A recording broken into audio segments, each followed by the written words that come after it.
Nós vamos hoje, se Deus permitir, nós vamos concluir esse primeiro tópico da nossa série de relacionamentos. Eu tinha comentado com vocês que eu e o Paulo, nós estávamos separando alguns trechos de algumas obras aí a respeito, obras seculares a respeito de ataques à família, essas propostas aí, e eu ia trazer para vocês, só que eu não quero prolongar mais esse tópico. Eu quero que na semana que vem a gente já entre no tópico de amizade, que é o próximo item que a gente vai falar. Então, eu vou continuar selecionando esses tópicos aí com o Paulo e depois eu compartilho com vocês para que vocês leiam com calma, talvez eu mande algum áudio, alguma coisa, e aí fica como material extra a nossa série. Então não vai ficar gravado, mas pelo menos quem acompanha aqui as preleções, né, as palestras, os estudos, fica sem essa parte, mas fica com todo o resto. Então só esse item aí que eu alterei para a gente facilitar nosso cronograma. Então hoje a gente deve terminar esse tópico da família, focando na relação entre pais e filhos. O que nós já vimos até aqui? Então, em primeiro lugar, algumas considerações. A gente viu que a relação entre pais e filhos é um reflexo da Trindade. Isso nós já vimos semanas atrás. Em segundo lugar, a relação entre pais e filhos tem a própria paternidade divina como padrão. Em terceiro lugar, a relação entre pais e filhos é visualizada de modo especial na salvação. E em quarto lugar, onde nós demoramos um pouquinho mais, era o núcleo mesmo da nossa abordagem, nós vimos que a relação entre pais e filhos é preceituada no Antigo Testamento e repetida no Novo, onde nós enfatizamos muito a obediência. Desobedecer aos pais é um pecado incomparável na Bíblia, é algo assim. Na verdade, ele não é incomparável, ele é comparado aos piores pecados, a idolatria, ao abandono de Deus. É uma marca dos últimos dias, dos dias de apostasia, dos dias de maldade, dos dias terríveis. Então, são marcas de homens maus. Desobedecer é algo totalmente abominável para o crente. Então isso daí nós gastamos bastante tempo falando a respeito disso. Agora, hoje eu quero terminar, são 4 slides que eu quero passar aqui para vocês, falando de algumas últimas considerações. Então, em quinto lugar, aqui a gente já começa conteúdo novo, a relação entre pais e filhos constitui um dos fundamentos espirituais da família. E eu quero embasar isso em Deuteronômio 6, de 1 a 9. Então abre lá sua Bíblia, em Deuteronômio 6, porque a gente percebe que o modo como Deus criou a família, o modo como a família funciona, faz com que o relacionamento entre pais e filhos seja o alicerce, seja o fundamento espiritual de toda a família. E na verdade vai além da família. O relacionamento entre pais e filhos acaba sendo o fundamento espiritual da sociedade. Se você tem famílias fortes, você tem uma sociedade forte, espiritualmente forte, quando famílias são espiritualmente fortes. E você tem famílias espiritualmente fortes quando os pais e os filhos cumprem essa relação bíblica de obediência, de ensino e tudo mais. Então a gente vê exatamente isso, que essa relação é um dos fundamentos espirituais, não só da família, principalmente ou inicialmente da família, mas isso se aplica de modo geral a toda a sociedade. E isso pode ser visto especialmente no exemplo de Israel, onde você tinha os clãs familiares que compunham aquela sociedade. Então olha aí Deuteronômio 6, é uma passagem muito famosa, no contexto de repetição da aliança. A aliança está sendo repetida para o povo logo mais entrar na terra prometida, e nessa repetição de aliança nós vemos aqui essa obrigação que os pais têm de ensinar os filhos a respeito das verdades bíblicas. Então antes de ler o texto, vamos ler ali o enunciado, né? Deuteronômio 6, de 1 a 9 deixa evidente a responsabilidade dos pais na educação espiritual dos filhos. E Provérbios fala repetidamente da necessidade de ouvir as palavras do pai e da mãe. E aí a segunda parte a gente vê depois. Mas veja aí Deuteronômio 6 então, versículos de 1 a 9. Estes, pois, são os mandamentos, os estatutos e os juízos que mandou o Senhor teu Deus, se te ensinassem, para que os cumprisses na terra a que passas para possuir, para que temas ao Senhor teu Deus, e guardes todos os seus estatutos e mandamentos que eu te ordeno, tu e teu filho, e o filho de teu filho, todos os dias da tua vida, e que teus dias sejam prolongados. Ouve, pois, ó Israel, e atenta em cumprires, para que bem te suceda, e muito te multipliques na terra que mana leite e mel, como te disse o Senhor, Deus de teus pais. Ouve, Israel, o Senhor nosso Deus é o único Senhor. Amarás, pois, o Senhor teu Deus de todo o teu coração, de toda a tua alma, de toda a tua força. Estas palavras que hoje te ordeno estarão no teu coração. Tu as inculcarás a teus filhos, e delas falarás assentado em tua casa, e andando pelo caminho, e ao deitar-te, e ao levantar-te. Também as atarás como sinal na tua mão, e te serão por frontal entre os olhos, e as escreverás nos umbrais de tua casa e nas tuas portas. Você percebe aqui nesse texto, é o famoso Shema, que é o verbo aqui de ouvir, né? Ouve Israel, o Senhor Deus é o único Senhor, é o Shema Israel. Esse trecho que é um trecho, é um texto, é um trecho central para os judeus.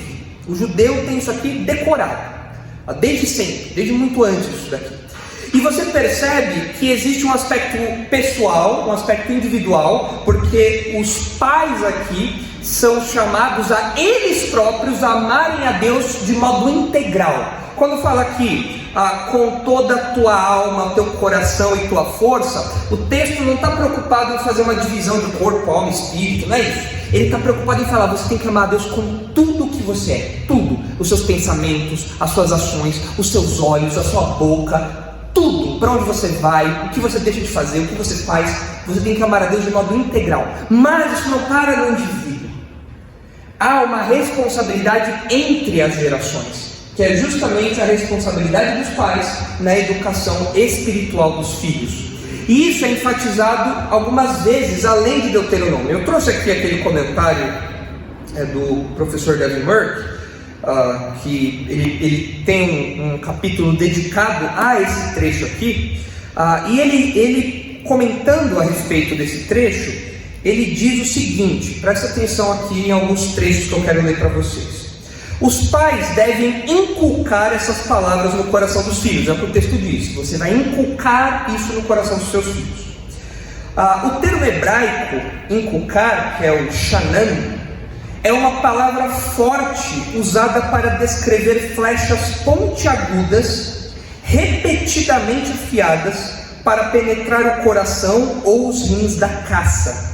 No ato de caçar, esse preparo da flecha é esse inculcar aqui, seria esse inculcar, é a origem do termo. Figurativamente, palavras afiadas são aquelas que penetram. A palavra de Deus deve ser cuidadosa e continuamente apresentada a fim de penetrar o coração da criança. A imagem é a do gravador de um monumento que leva um martelo e um cinzel na mão e com muito cuidado grava um texto na face de uma placa contínua de granito. O trabalho de tal tarefa é assustador, mas uma vez feita, a mensagem ficará lá. Assim, as gerações israelitas deveriam receber e transmitir as palavras da revelação eterna do Senhor. Então é um processo de gravar, você está entalhando a coisa ali naquela pedra. E isso, claro, é desgastante, isso, claro, dá trabalho, mas uma vez que aquilo grava, nada mais tira, fica gravado na pedra. É isso que o pai tem que fazer com o filho, ele tem que fazer com que o ensino da palavra de Deus penetre, e entre de modo definitivo, decisivo no coração do seu filho.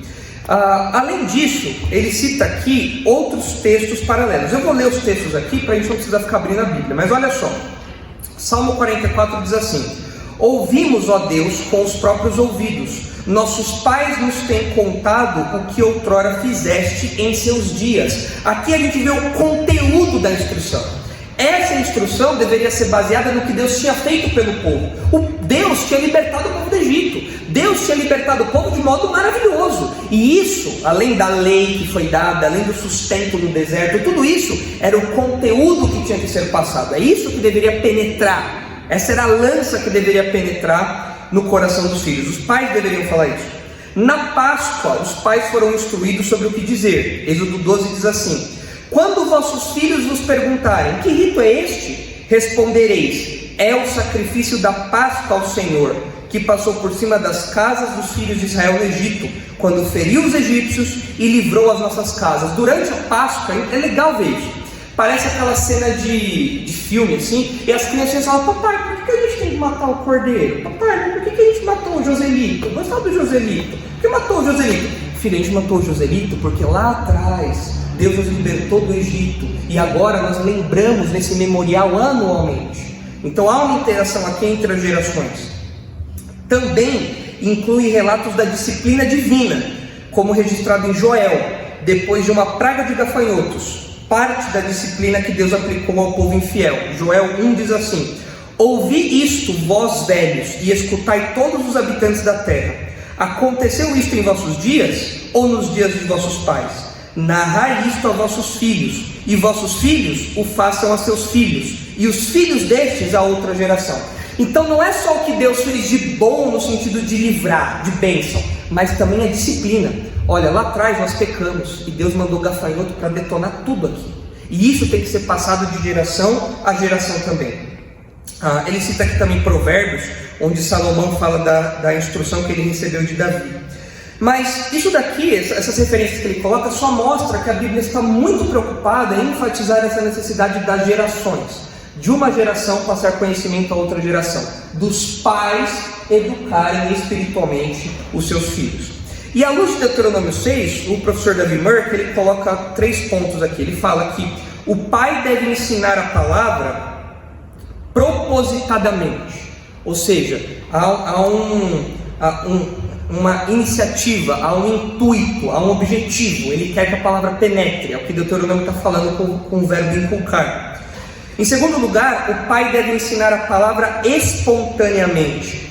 O texto fala sobre os pais ensinarem a palavra quando eles estão assentados, andando pelo caminho, ao deitar e ao levantar. Com isso, quando o texto coloca essas figuras, quando você está levantando, deitando, andando, voltando para casa, a ideia é que isso acontece o tempo todo, de modo espontâneo, não apenas de modo formal. Os pais não ensinam os filhos somente quando eles estão no culto doméstico, quando eles estão orando ali juntos em casa. Não, é o tempo todo.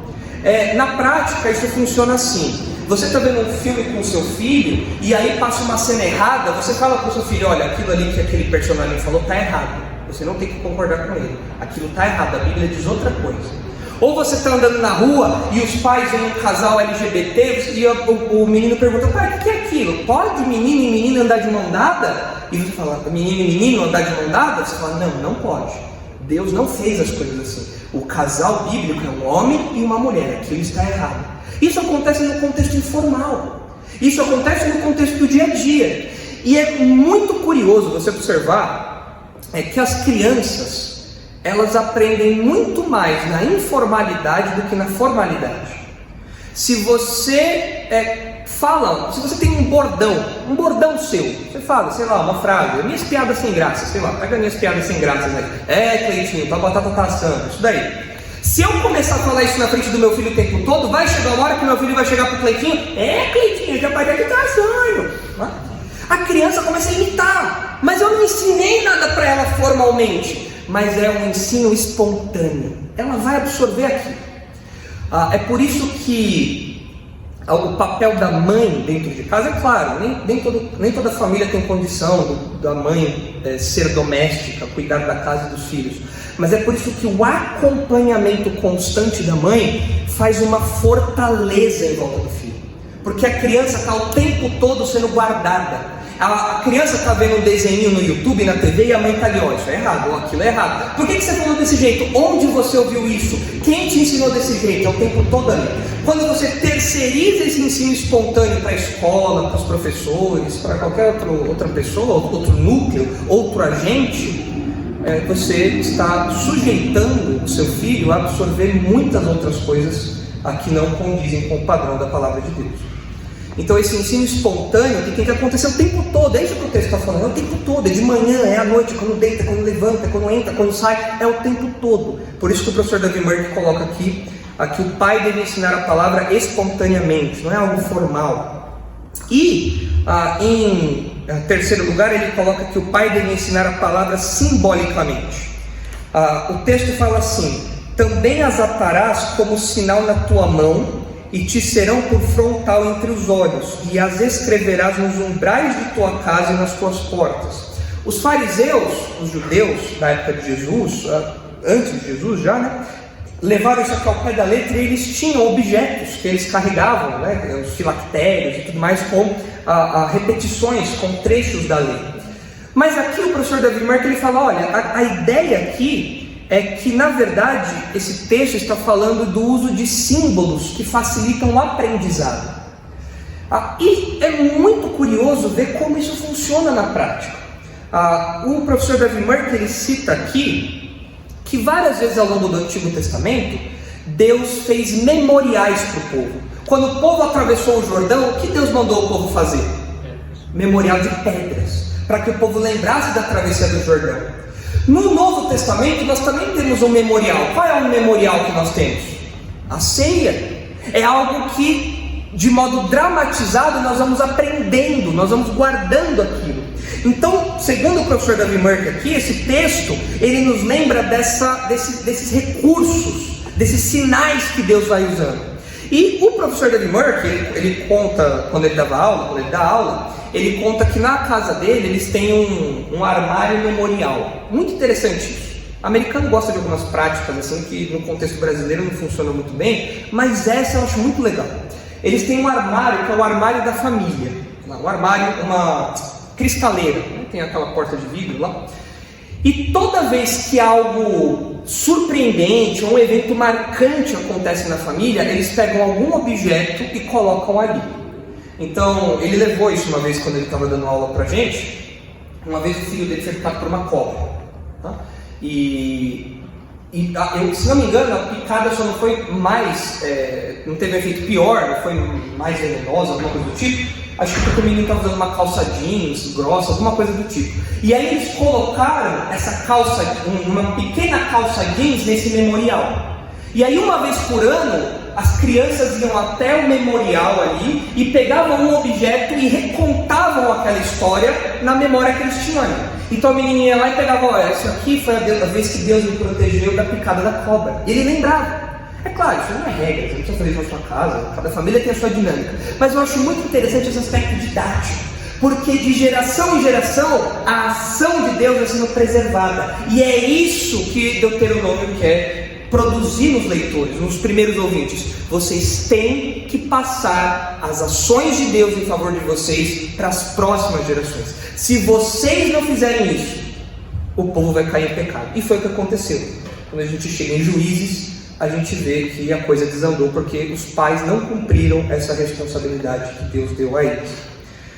Muito interessante esse capítulo aqui, depois eu compartilho com vocês se for o caso, mas é muito legal essas aplicações que o professor David Mark faz baseadas em Deuteronômio 6. E eu fiz algumas aplicações pessoais aqui desse texto, pensando agora não no nosso papel como pais, mas na nossa posição como filhos. Se você tem um pai crente, se você tem uma mãe crente, isso que eu vou falar agora é para você colocar em prática a partir de hoje. Isso diz respeito a você. Como você aplica isso? Porque Deuteronômio 6 parece que é uma via de mão única, é o pai em relação ao filho. Mas eu acho que a postura do filho em relação ao pai também a gente consegue perceber aqui. Então, em primeiro lugar, eu coloquei aqui: não ache ruim, chato, enfadonho, né, o seu pai te ensinar ou falar sobre Bíblia o tempo todo. Tá? Então é aquela coisa assim, você está vendo um filme e seu pai fala, nossa, mas isso está errado. Você fala, ai, pai, para, tudo é Bíblia para você, pai. Tudo, o tempo todo é Bíblia, Bíblia, Bíblia. É só um filme. Para os pais nunca é só um filme. E não pode ser só um filme. Porque a obrigação que os pais têm é de ensinar o tempo todo, sem parar. Mas pai, você só fala de Bíblia. Tá certo. Eu vou falar de Bíblia sobre falar de Bíblia. Vou ficar falando o tempo todo, porque é a minha obrigação. Eu preciso fazer com que isso penetre no teu coração, com que isso penetre na tua mente. Então, se você tem um pai que te ensina o tempo todo, isso é errado, não faça isso, isso que você falou não está certo, olha, aquilo que aconteceu é desse jeito, a Bíblia fala isso, você não tem que ficar chateado ou incomodado. ou achar que, nossa, meu pai não muda o disco, só fala de Bíblia, tudo para ele é Bíblia. Não, ele está certo, tem que ser assim mesmo. E ao invés de você falar, pai, para, você tem que falar, pai, joga mais, porque eu vou abocanhar tudo que você me falar, tudo. Provérbios fala, ouça as palavras dos teus pais, ouça. E a nossa reação muitas vezes é falar, ai pai, eu não aguento mais. Pai, toda vez que passa esse comercial você fala que isso está errado, pai. Toda vez que você ouve isso, você fala alguma coisa, pai. Essa não é a reação certa. A reação certa é falar, pai, manda mais. Repete aquilo que você falou lá. Eu lembro, mas repete de novo. Repete porque eu quero ouvir. E eu vou ouvir com a alma, eu vou ouvir com o meu coração. Repete, nunca para de repetir, porque eu vou esquecer um dia. Mas repita. Lá em 2 Pedro, quando Pedro escreve para os seus leitores, ele fala assim, eu não me canso de repetir para vocês isso. Enquanto eu estiver vivo, eu vou repetir, para que quando eu morrer, vocês se lembrem das palavras que eu disse para vocês. Então a nossa postura como pessoas que recebem isso, como receptores, tem que ser uma postura aberta, não de aquela postura adolescente, emburrada, chata, que tudo que o pai fala eu jogo fora. Não, é o contrário. Pai, fala que eu quero ouvir. Tudo que você falar eu vou ouvir. Vai entrar aqui, vai ficar. Isso vai ser tesouro para mim. É isso que Provérbios fala para a gente fazer, entesourar isso. Em segundo lugar, agora pensando no futuro, no curso natural da vida, onde provavelmente todo mundo aqui vai ser pai ou mãe, lembre-se que você tem que se preocupar em primeiro lugar com a vida espiritual dos seus filhos. Em segundo lugar vem a carreira profissional, a carreira acadêmica, o que for. Tem muito pai que desde antes de ter o filho já faz poupança. Não, isso aqui é para o meu filho estudar na melhor universidade do país. Não, isso daqui é para o meu filho ter um carro. Não, isso daqui é para o meu filho trabalhar num lugar legal. Não, nós já vamos fazer tudo para o meu filho estudar e tal. Legal, mas antes disso tudo é pensar, eu preciso amar a Deus com todo o meu ser. E é isso que vai ser a prioridade na minha vida, para eu passar para o meu filho.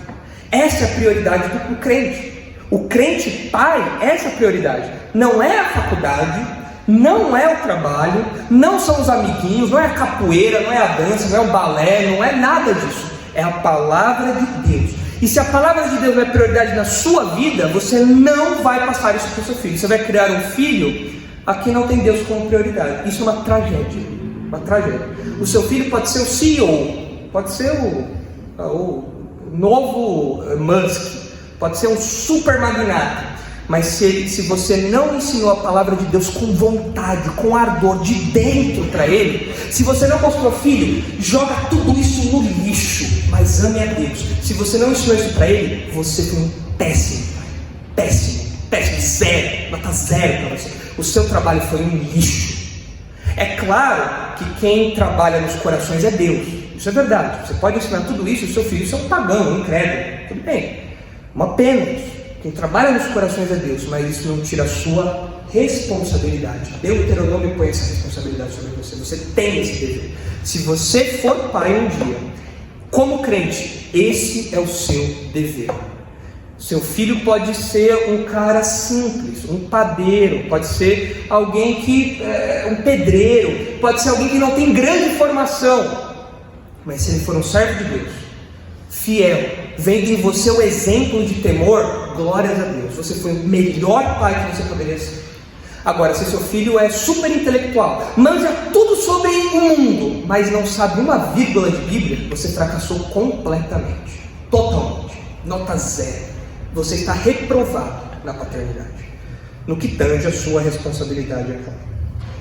O que é importante, que eu coloquei em terceiro lugar, é que a constância e abrangência do ensino judaico, que é enfatizado aqui em Deuteronômio 6, envolve transmitir uma visão de mundo. A gente já falou sobre visão de mundo alguns darachos atrás no acampamento.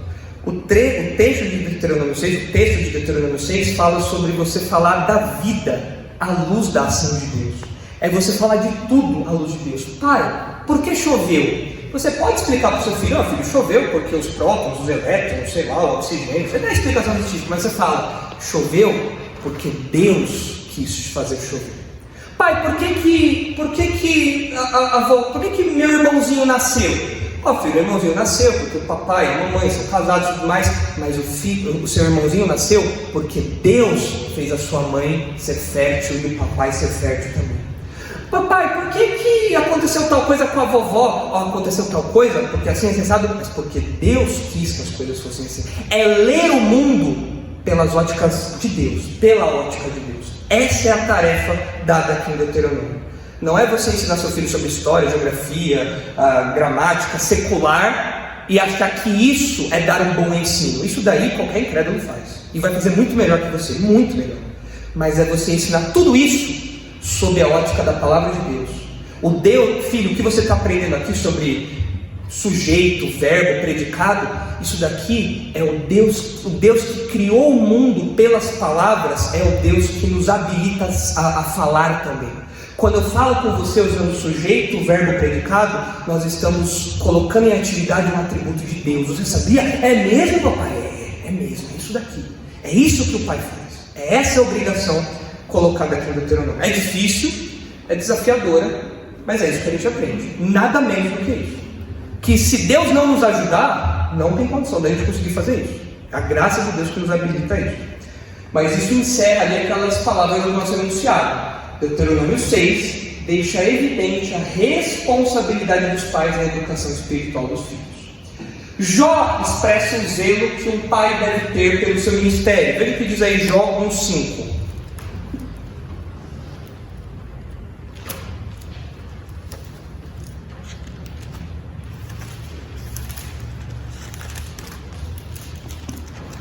Jó 1,5. Olha o exemplo de Jó. Decorrido o turno de dias de seus banquetes, chamava Jó a seus filhos e os santificava.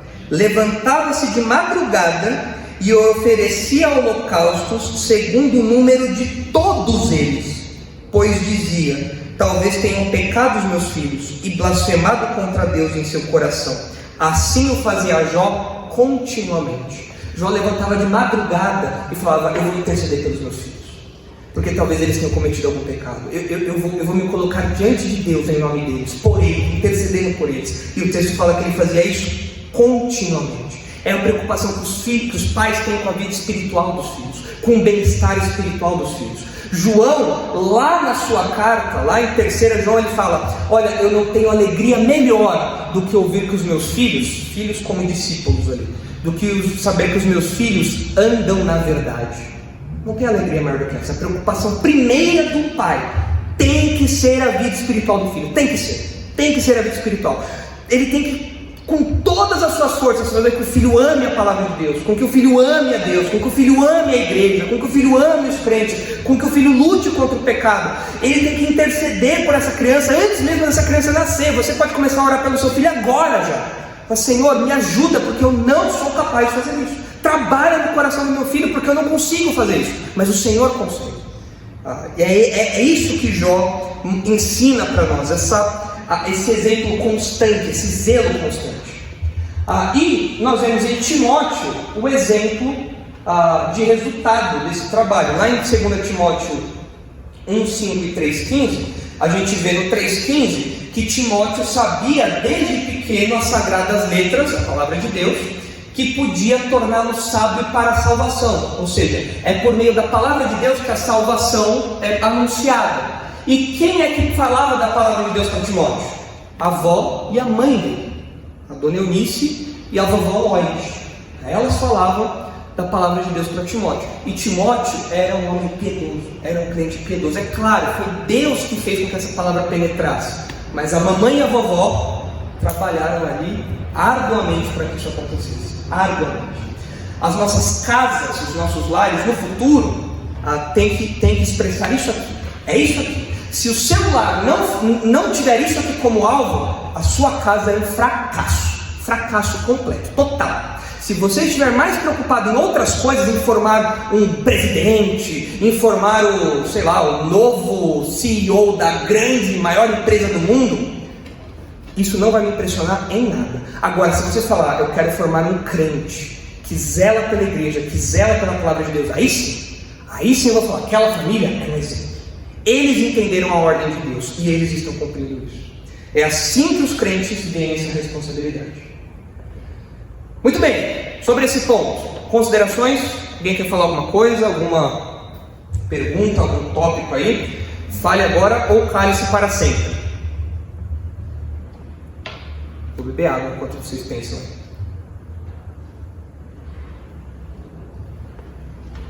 Não?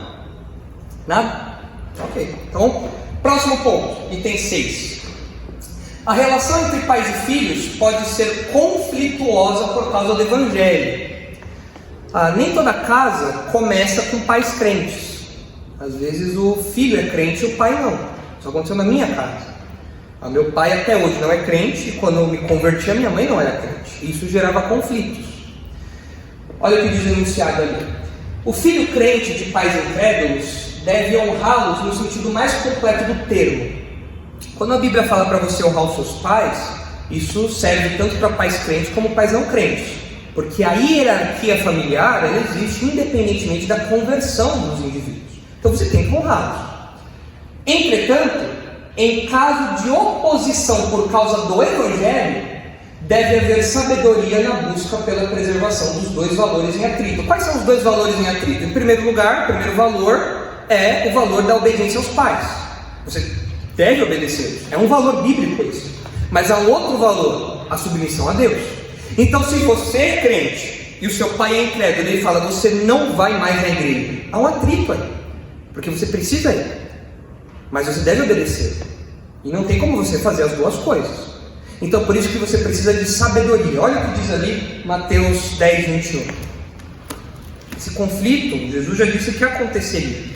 Agradeça se você não teve esse conflito na sua casa, na sua vida. Se os seus pais eram crentes e ensinaram isso a você, agradeça, porque é horrível isso.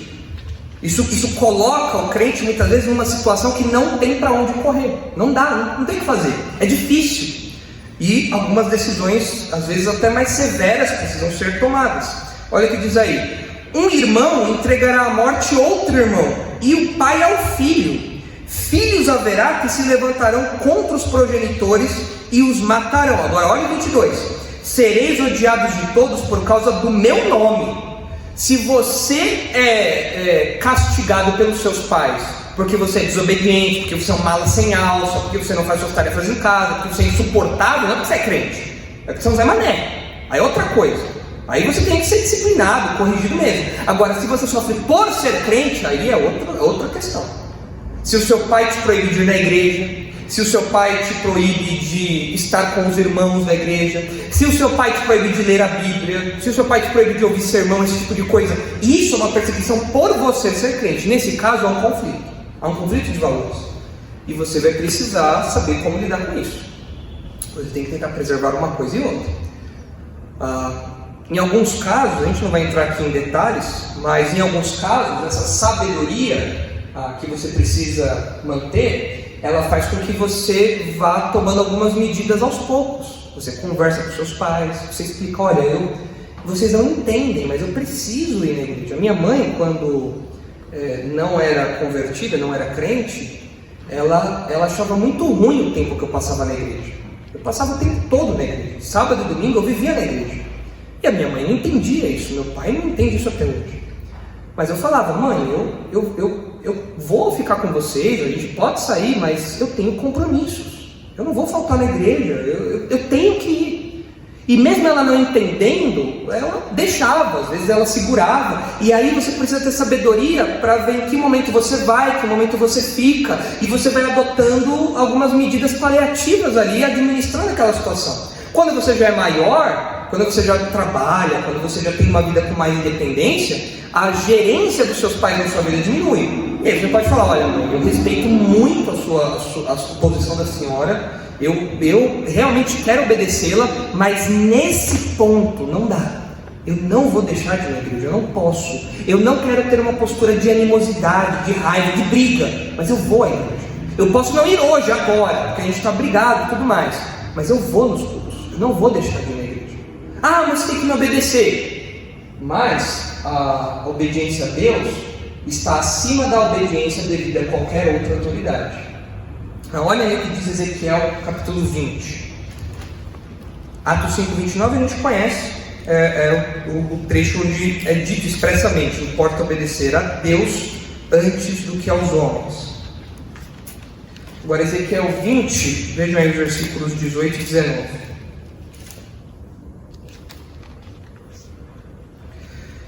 Mas disse eu a seus filhos no deserto: não andeis nos estatutos de vossos pais, nem guardeis os seus juízos, nem vos contamineis com seus ídolos.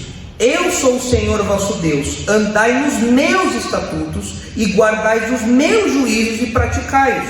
Santificai os meus sábados, pois servirão de sinal entre mim e vós, para que saibais que eu sou o Senhor vosso Deus. Então aqui Deus está falando para os filhos desobedecerem os pais, falando: olha, não é para vocês imitarem os pais de vocês na idolatria deles, vocês têm que me obedecer. Então existem questões de conflito por causa do evangelho. Se você é um filho maluco que faz o que dá na telha e você tem oposição dos seus pais, é porque você está pecando, não porque você é crente. Agora, se você é crente e seus pais incrédulos estão implicando, colocando aqui o que Jesus disse que aconteceria, então você precisa ter muita sabedoria para saber os momentos em que você vai falar, como falar, o que falar, onde ir, quando não ir, quando tratar esse assunto. É muito difícil. Quem se expõe a essa situação, quem é exposto a essa situação, é muito desgastante, é muito difícil. Que Deus livre todo mundo aqui disso, mas é muito, muito difícil administrar isso aí. Mas é uma realidade. O pecado entrou de modo tão agressivo no coração do homem que mesmo a relação entre pais e filhos, ela foi afetada, é claro, mas quando há verdade, já que a verdade é uma luz que expõe as trevas, os incrédulos ficam doidos, mesmo que sejam os próprios filhos. Eu não quero essa verdade, eu vou sufocá-la. Mas é seu filho, não me interessa, eu vou sufocar isso aqui. Ele não pode ir para esse caminho. O pecado faz isso. Muito triste dessas relações, mas Jesus disse que isso aconteceria. Então esse é o nosso item 6. A relação entre pais e filhos pode ser conflituosa por causa do evangelho. 7º lugar, a relação entre pais e filhos experimenta mudanças ao longo da vida. Você vai ficar mais velho, você vai sair de casa, isso claro vai mudando a dinâmica da relação com seus pais. Ainda que o princípio de honra, respeito e apoio sejam perenes, ou seja, você nunca vai largar a mão dos seus pais, o velho é velho que se vive. Não, você sempre vai estar acompanhando, cuidando quando for necessário, amparando quando for necessário, respeitando a posição deles como pessoas mais velhas. Isso vai acontecer para sempre. Mas, ainda que esses princípios sejam perenes, a forma como os filhos se relacionam com os pais muda conforme as fases da vida. Ao casar-se, por exemplo, os filhos deixam pai e mãe unidos a sua esposa. É o que está lá em Gênesis 2 e que Jesus repete em Mateus 19. A formação de um novo núcleo familiar implica necessariamente em nova liderança e nova forma de lidar com os conselhos ou comandos dos pais. Enquanto você é um adolescente, o que o teu pai falar é lei. Vai dormir tal hora. Você vai dormir tal hora. Agora, minha mãe não tem mais nenhuma gerência na minha vida. Quando eu mandar ela dormir 10 da noite, eu falo, não. Isso daí já desculpa, mas agora eu sou líder da minha própria casa. Eu não obedeço mais comandos. A senhora pode me dar conselhos, mas agora eu sou líder da minha casa. Mesma coisa, o pastor Marcos e Simone, nós ouvimos os conselhos deles e muitas vezes acatamos, entendendo que há nisso sabedoria, mas não há mais ordens dentro do nosso núcleo familiar. Essa é uma das grandes desgraças de boa parte das famílias, quando os pais começam a mandar no casamento dos filhos. Ah, filho, faz isso, faça aquilo. Ó, filha, faz isso, faz aquilo. Isso é uma tragédia. O texto é claro: deixará o homem pai e mãe e eles serão um novo núcleo familiar. Quando você fica mais velho, você tem mais liberdade. Você muitas vezes não precisa pedir tudo para o seu pai. É como acontece na escola. Quando você está no ensino fundamental, no ensino médio, você pede para ir ao banheiro. Professor, posso ir no banheiro e tal? Quando você está na faculdade, se você chegar e falar, professor, posso ir no banheiro? A turma vai rir da sua cara. Fala, nossa, ele ainda pede para ir no banheiro. Por quê? Porque você já está mais velho. Agora você tem outro nível de responsabilidade agora. Agora algumas decisões você pode tomar por conta própria. Você não precisa mais pedir para o professor da faculdade para ir no banheiro. Se ele quiser te zoar, ele vai falar não ainda para você ficar lá com uma carona de tacho lá, se segurando apertado. Mas você não faz mais isso. Com os pais, isso acontece em algum nível. Conforme o tempo vai passando, você vai assumindo responsabilidades. O Cleiton já trabalha, Cleiton já está morando sozinho, né, Cleiton? Vai morar sozinho aí no dia, aí, né? Quase, né, Cleiton? Mais ou menos, né? Mas o Cleiton já tem aí algumas liberdades que a Lelê, por exemplo, não tem. Por quê? Porque a Lelê é mais nova. Ela tem algumas restrições a mais. A Isabela, já quando mais velha, já estudava, já morava sozinha, ela tinha algumas liberdades que a Sofia até hoje não tem. Por quê? É outro contexto, é outro momento de vida. E isso vai se adaptando. Agora, o princípio de honra e obediência é perene. Melhor, honra no sentido de respeito e apoio. Isso é perene. A obediência, ela permanece na forma de respeito, de acolher os conselhos, mas isso daí vai mudando ao longo do tempo. Vocês entendem isso? Conseguem perceber isso? Agora, não pense que isso é só por causa da idade, tá? Eu já tenho 20 anos, agora eu mando na minha vida. Não é assim não. Não é assim não. Não é assim. A idade não quer dizer que você já tenha essas prerrogativas. Não é. Isso vai variar muito de caso para caso. Se você é alguém responsável, se você é alguém obediente, se você tem realmente responsabilidades diferentes e assim por diante. Mas o que é importante você saber é que isso vai mudando ao longo do tempo. É engraçado que a Isabela experimentou uma mudança curiosa quando ela casou. Pouco antes de casar, a sua relação com seus pais ficou um pouco... com alguns atritinhos, né? A Isabela já queria sair de casa, queria casar, tudo. Quem não quer casar comigo também? Assim? Nossa, eu quero casar logo, né? Eu entendo a Isabela, né? Eu entendo. Foi uma figura de linguagem, foi um modo de expressão, né? O que eu quero dizer é que eu entendo a pressa da Isabela em casar comigo, é isso que eu quis dizer. Mas a Isabela começou a ter alguns atritos. Tipo, olha, pai, eu já vou casar, eu quero ir embora logo. Nossa, mal vejo a hora de casar, de obedecer meu marido, tá? Enfim, começa a ter alguns atritos aí. Só que, curiosamente, depois do casamento, ao invés da relação entre ela e os pais ficar uma relação mais distante, se tornou uma relação mais próxima. Porque algumas coisas que a Isabela não entendia quando solteira, agora ela entende. Algumas conversas que não dava para ter na solteirice, agora dá para ter com a Isabela casada. Agora abriu-se um outro nível de relacionamento entre pai e filho. É outro nível. É por isso que esse relacionamento não acaba. É um relacionamento perene. Seu pai sempre vai ser seu pai, sua mãe sempre vai ser sua mãe. É um relacionamento perene esse. Só que ele vai sofrendo algumas mutações. E glória a Deus por isso. Seu pai, por mais que ele fale que você vai ser sempre o bebezinho dele, a bebezinha dele, por mais que você seja um homem barbado de 30 anos, sua mãe vai ficar postando foto de você bebezinho lá, você pra mim ele é desse tamanho, tudo bem, ok, isso vai acontecer. Mas apesar disso, no dia a dia, essa relação vai mudando, ela vai amadurecendo, ela vai ganhando outros contornos, outras formas. E isso é muito bonito de ver. E nós como crentes temos que preservar isso, velar por isso, entender esse amadurecimento, essas transições. A sua mãe não pode te tratar como bebê pro resto da vida. Vai chegar uma hora que você vai ter que fazer teu feijão, não vai ter jeito. Eu conheci um homem que já grande, mais velho que o Cleiton já, ele ainda comia com o garfinho do Pato Donald, que a mamãe dava para ele. E ele só comia o feijão da mãe, ele não comia o feijão da esposa, porque ninguém sabia fazer o feijão tão bom quanto a mãe dele. Quanto tempo vocês acham que durou esse casamento? Quase nada. Por quê? Ele não entendeu. Agora não é mais a mamãe, cara. Essa relação de dar na boquinha, de pegar o negócio do Pato Donald, isso aí acabou. Agora é sua esposa. Agora o feijão dela vai ser o melhor, mas é sem sal. O feijão dela é o melhor.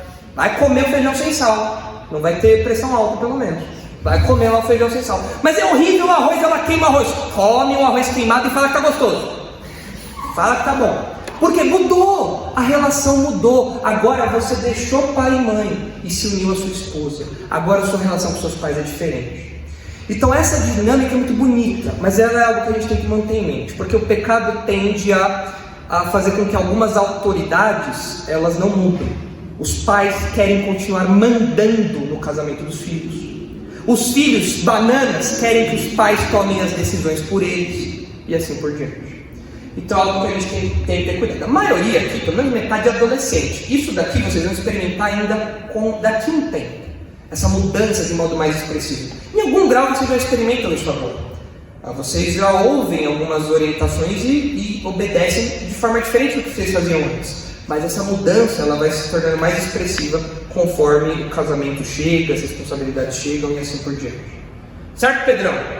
Pedrão tá rindo aí, que tava rindo por quê, Pedrão? Você gosta de feijão da sua mãe? Gosta? Você come na colherzinha do Pato Donald? Não? De metal. Hã? Sala de metal. Sala de metal, isso aí. Muito bem, ponto 7, beleza? Ok? Último ponto então.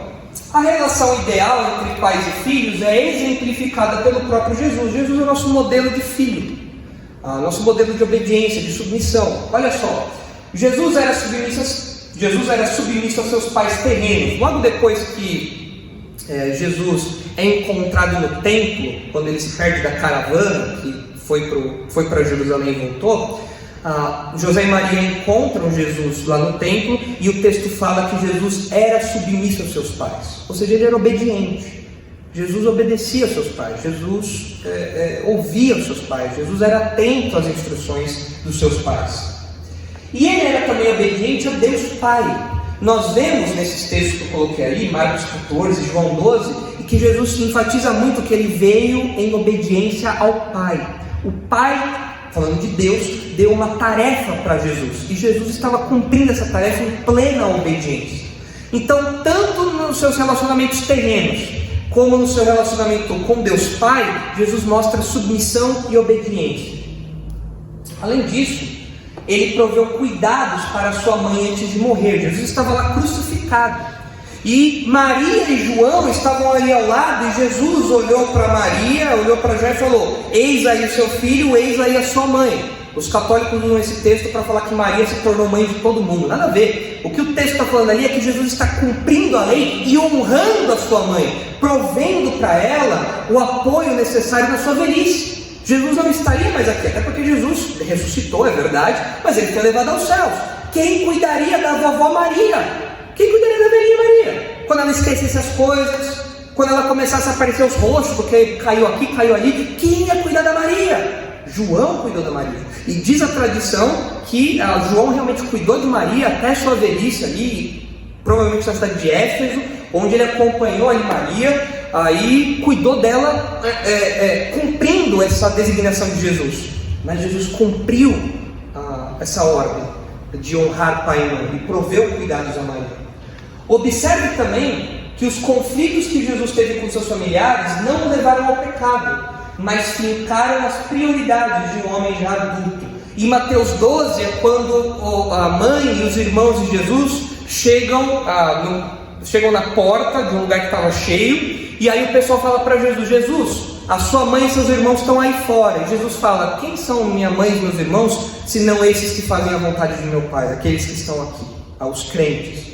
Com isso, Jesus não estava desprezando Maria, desprezando os irmãos, mas ele falava: olha, agora eu estou num outro momento do meu ministério.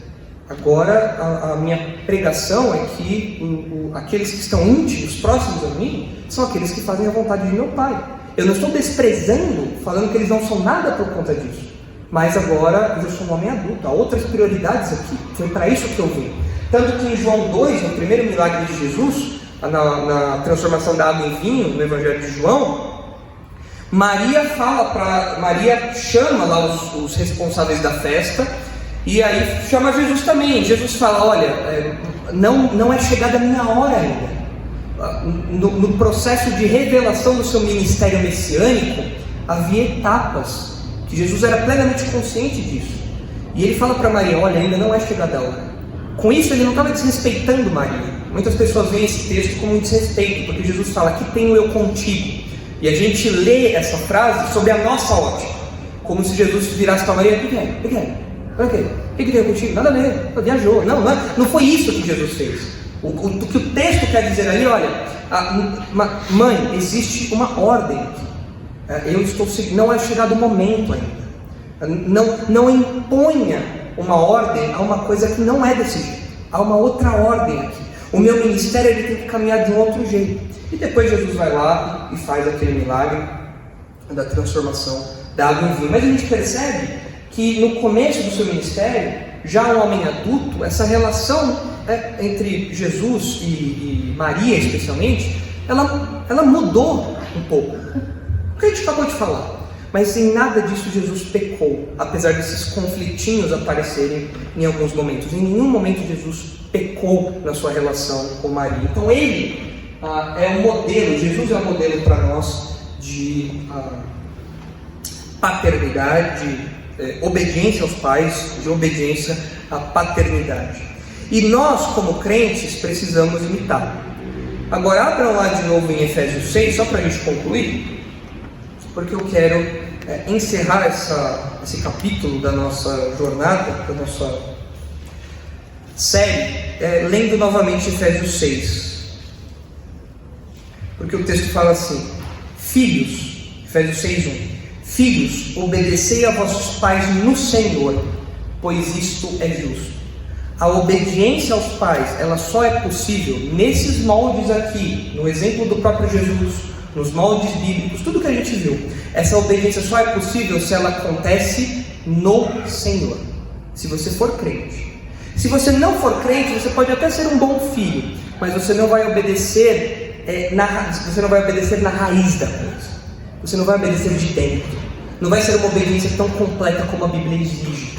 Não vai ser aquela obediência de um coração transformado. Para obedecer desse jeito, você precisa de um coração novo. Você precisa estar no Senhor. Ou seja, você precisa crer em Jesus e estar sob a influência direta do Espírito Santo, sob a atuação direta do Espírito Santo. Então é isso que nós aprendemos aí. Esses são os pontos. A relação entre pais e filhos é um reflexo da Trindade.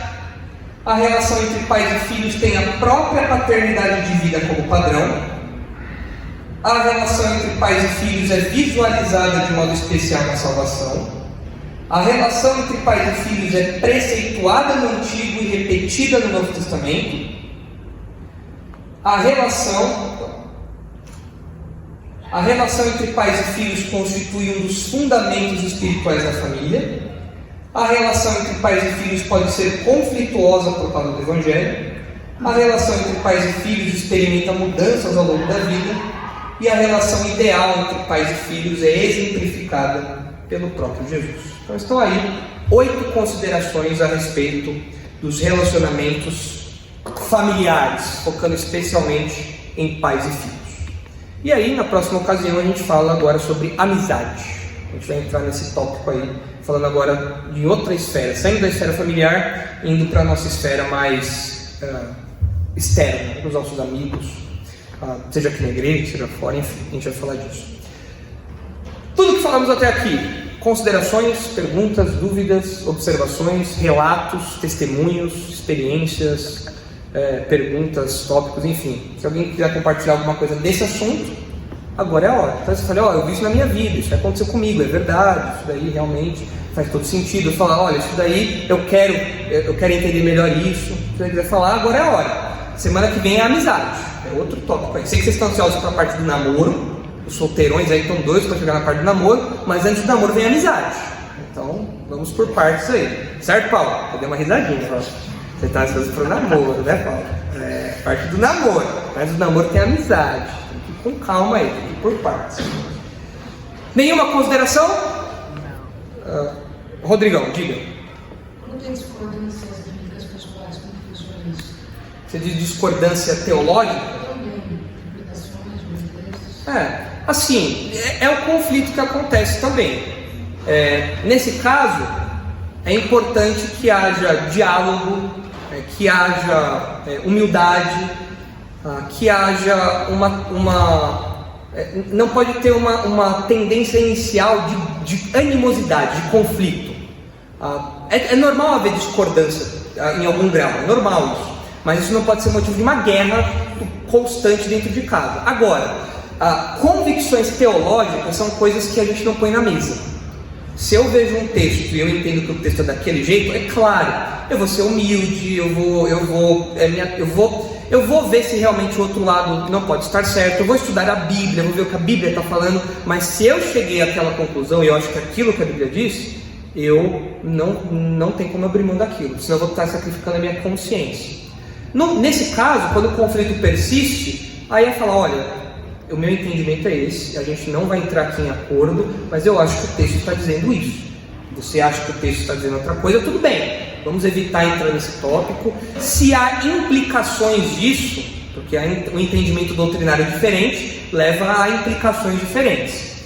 Se há implicações disso, a gente vai ter que ver como que a gente vai administrar isso aí, porque eu não vou abrir mão das minhas convicções e você não vai abrir mão das suas. Então, vamos tentar entrar num campo aí de respeito mútuo e tentar administrar isso. É o que eu falei, precisa de sabedoria, é difícil, é desgastante, mas não tem muito o que fazer, não tem para onde correr, não dá para abrir a cabeça da pessoa e colocar lá, e vice-versa, né? Não dá para abrir a cabeça e deixar que o outro põe, então é uma questão de consciência individual. Então a gente tenta manter a paz, sabendo dessa discordância, e tentando minimizar os atritos decorrentes disso, tentando minimizar isso, às vezes deixando de tocar em alguns assuntos, às vezes sabendo que não vai adiantar falar nada, já falou 1, 2, 3 vezes, então para de falar, e assim por diante.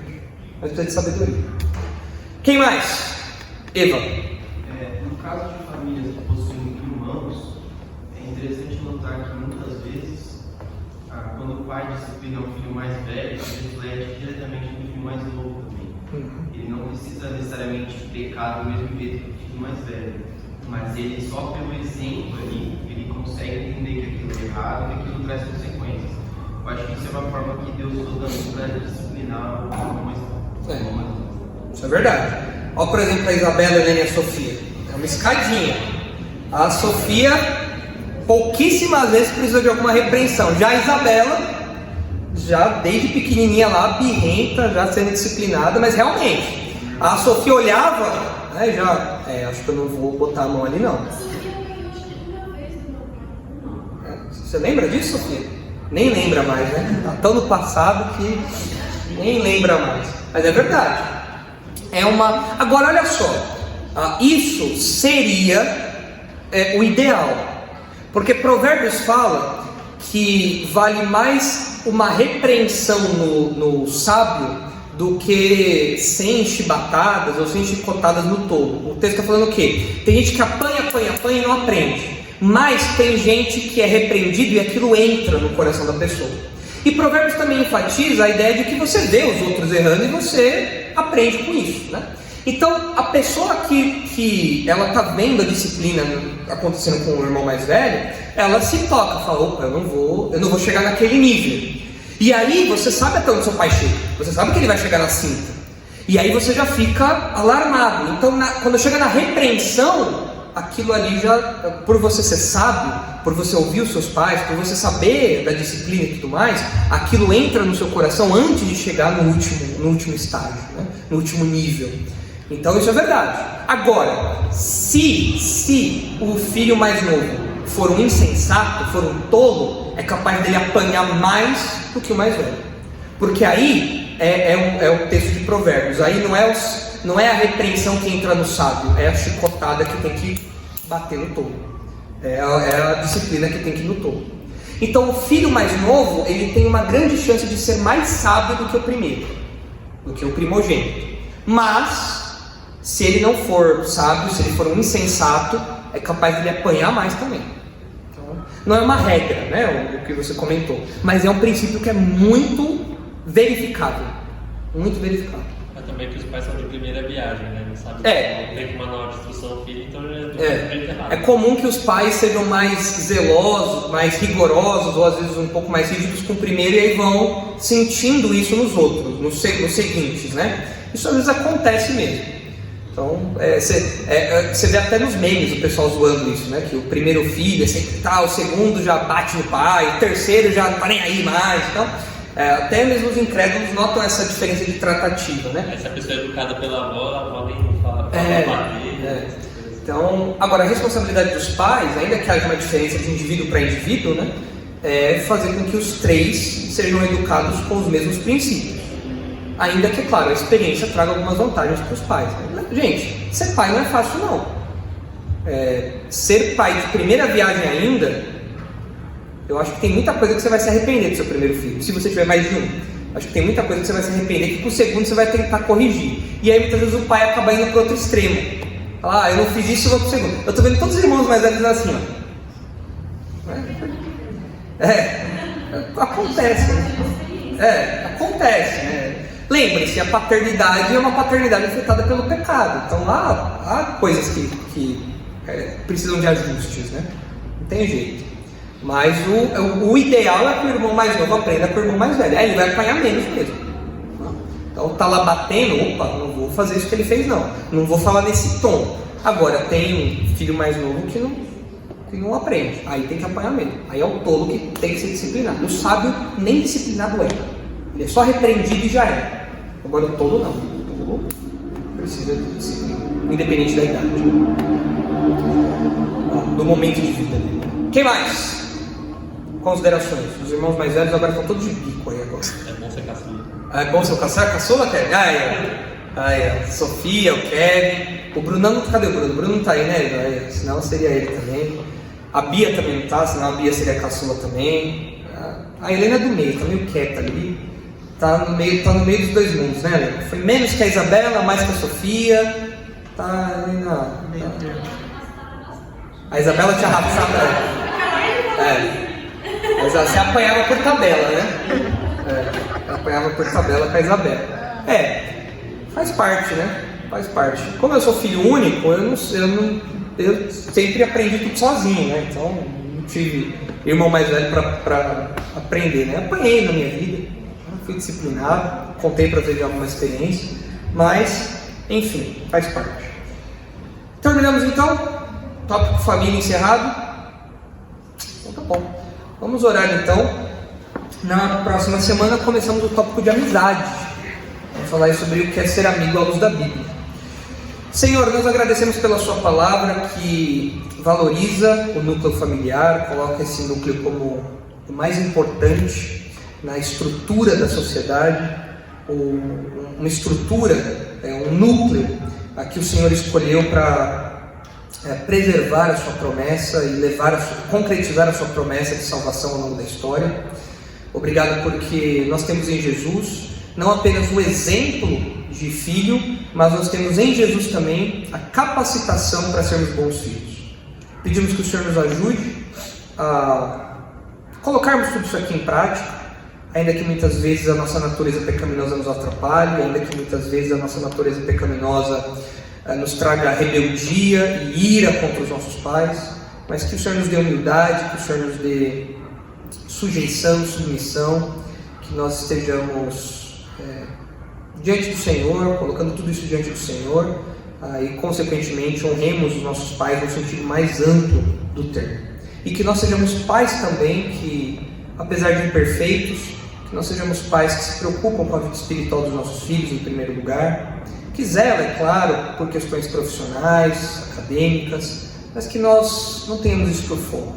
Que nosso foco seja o temor ao Senhor e que isso norteie as nossas ações, as nossas disciplinas, o mensurar das disciplinas, das repreensões, que tudo isso seja baseado na sua palavra, Pai. Ajuda-nos, por favor, restaura aquelas famílias que estão destruídas, que estão desajustadas por conta do pecado, por conta da dureza de coração, e preserva aquelas famílias que têm expressado e valorizado esses princípios tratados aqui ao longo desses dias.